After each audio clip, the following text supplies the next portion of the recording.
నా పేరు రవి, నాకు 29 ఏళ్ళు, పెళ్లై 2 ఏళ్లయింది.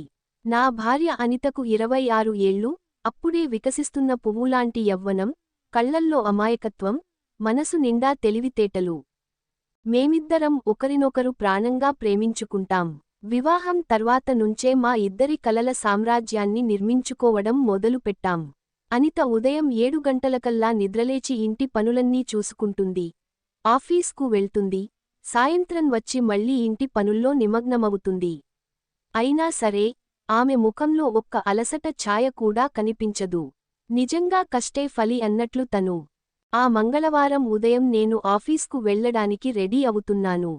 అనిత నాకంటే ముందే లేచి ఇంటి పనులన్నీ చకచకా పూర్తి చేసింది.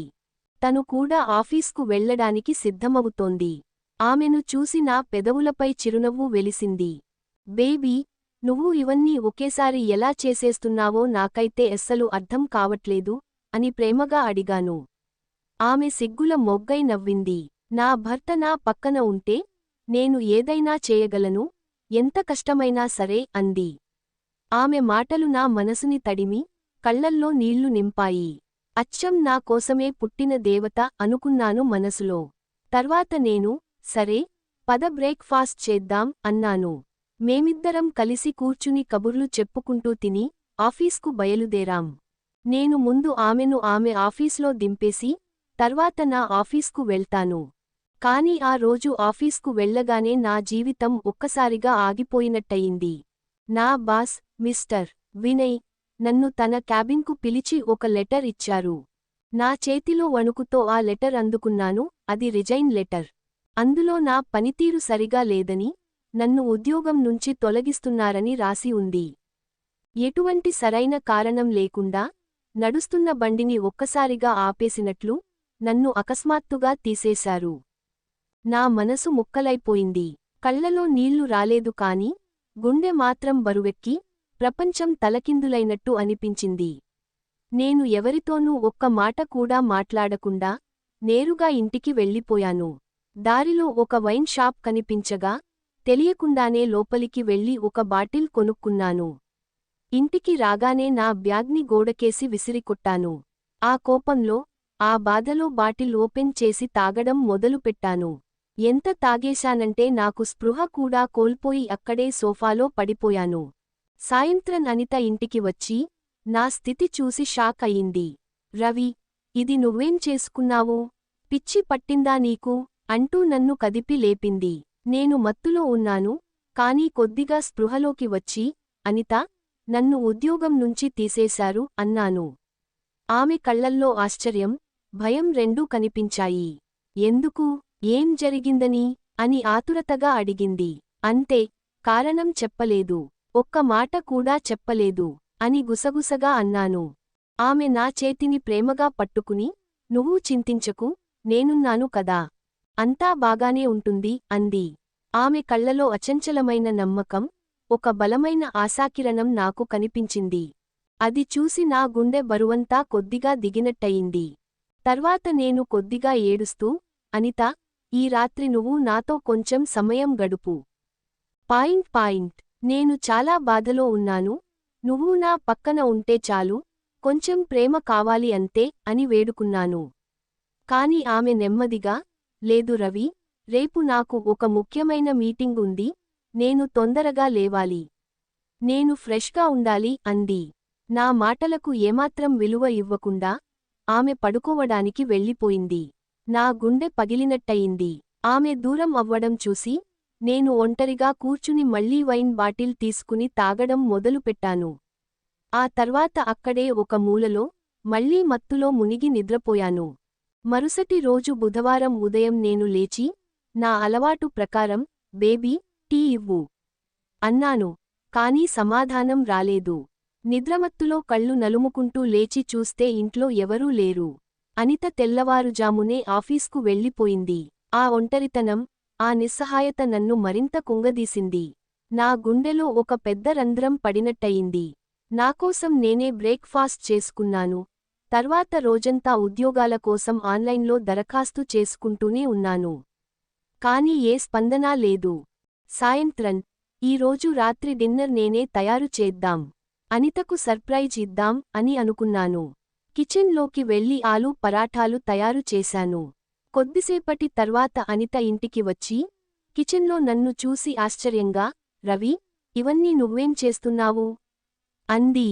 నేను ప్రేమగా నవ్వి, ఈరోజు డిన్నర్ నేనే తయారు చేశాను. నువ్వు ఫ్రెష్ అయ్యిరా అన్నాను. ఆమె లోపలికి వెళ్లి ఒక అందమైన నైటీ వేసుకుని వచ్చింది. మేమిద్దరం కలిసి కూర్చుని కబుర్లు చెప్పుకుంటూ భోజనం చేశాం. భోజనం తర్వాత నేను, బేబీ, ఇప్పుడు మనం మన బిడ్డ గురించి కూడా ఆలోచించాలి అన్నాను. ఆమె కొన్ని క్షణాలు ఆలోచించి, ఇప్పుడే కాదు రవి. ఎలాగూ ఇప్పుడు నేనే పని చేస్తున్నాను. ఇంకా నీకు ఉద్యోగం కూడా లేదు అంది.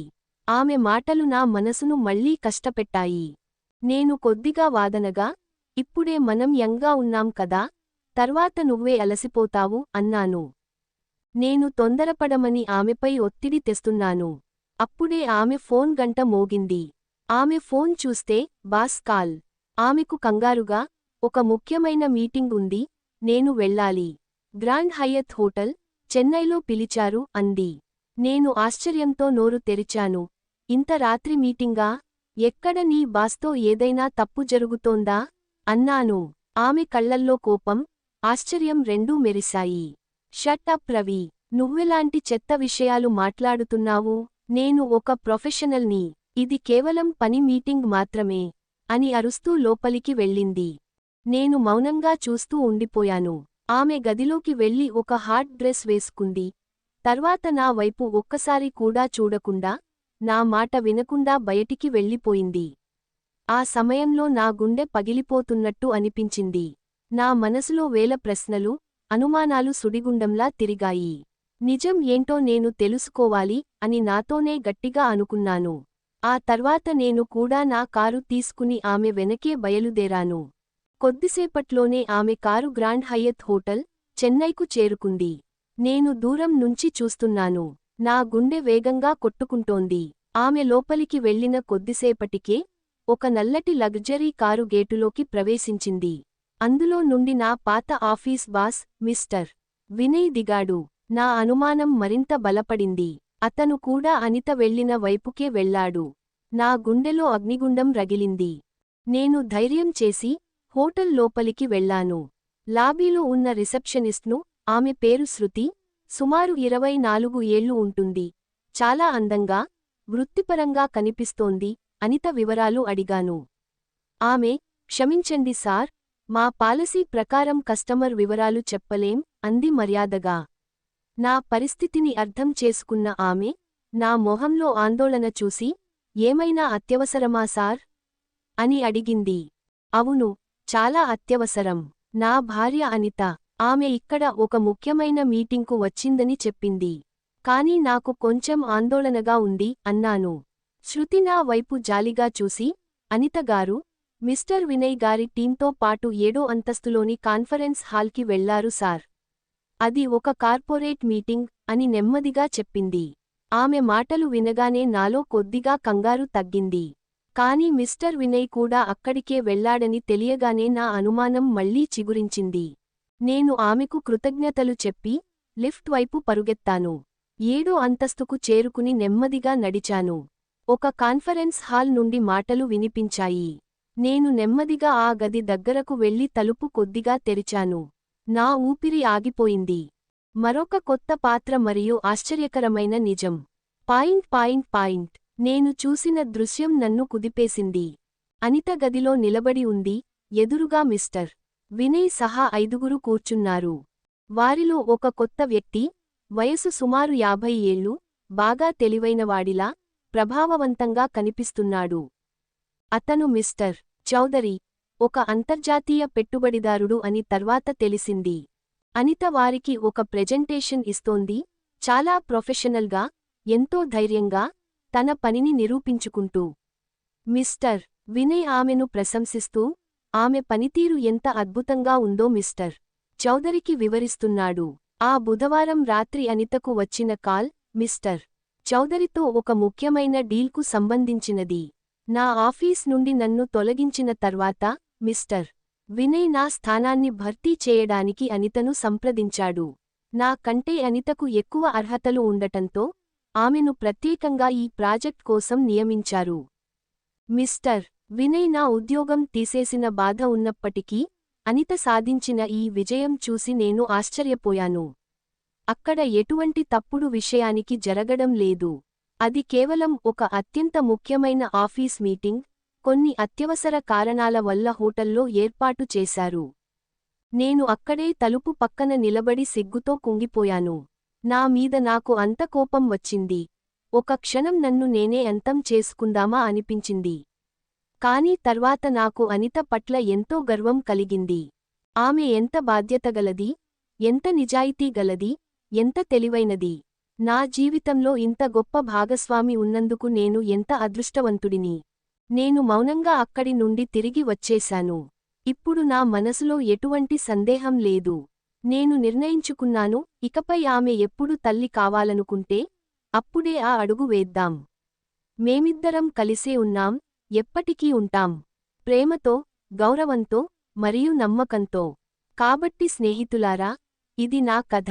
మీ జీవితంలో కూడా ఇలాంటి అనుమానాలు వస్తే తొందరపడి నిర్ణయాలు తీసుకోకండి. వాస్తవాన్ని తెలుసుకోండి.